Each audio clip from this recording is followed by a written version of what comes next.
Quando tudo parecia solo morto, ele enxergou uma floresta inteira esperando para nascer. Com poda no tempo certo, o solo desperta. A rebrota é a microvida trabalhando no solo. O sistema não precisa de insumos externos. Ele cria o próprio adubo. Sucessão dirigida, a floresta responde com abundância. Terras pobres se tornam terras pretas.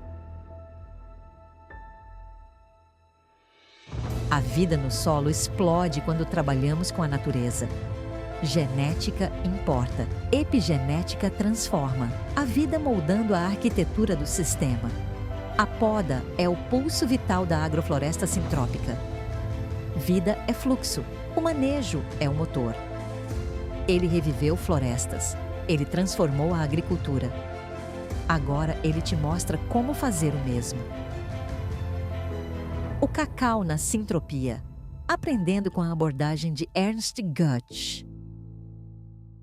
Eu plantei naquele ninho 3 sementes de cacau, normalmente semente de jaca e algumas outras sementes que eu tive à disposição, sombreiro também, com um feijão no porco, uma semente, tudo nesse núcleozinho, aqui de 7 por 7, 8 por 8 centímetros, todas essas sementes.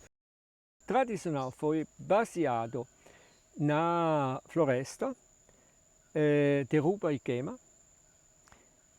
Você tem naquele momento uma corretura do pH, disponibilidade de nutrientes e você tem as raízes, a metade ou mais dentro do solo que não foi queimado, que é o capital dessa nova plantação.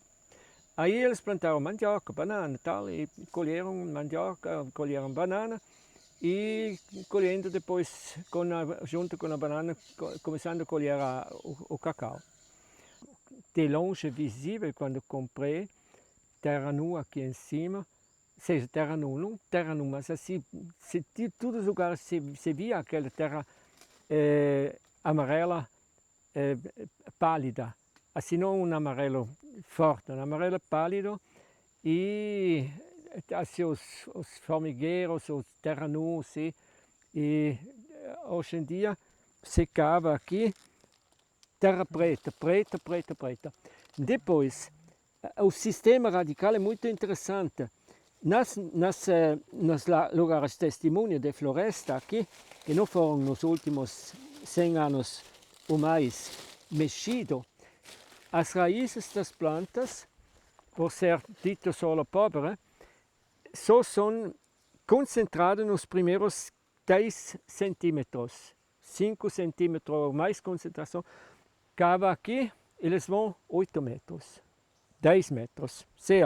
Mas aí você vê outro aspecto, atrás deles já vêm as radicelas das plantas participando no subproduto do metabolismo desses cogumelos. Você está vendo, eles crescem geotroficamente negativo, por fora da terra, vão exatamente no lugar das atividades desses cogumelos. Já.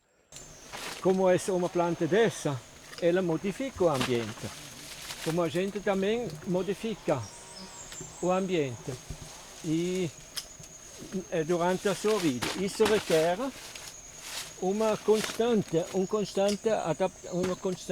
adaptação. Anualmente, entre maio e fim de julho, início de agosto, a gente faz uma poda geral no sistema.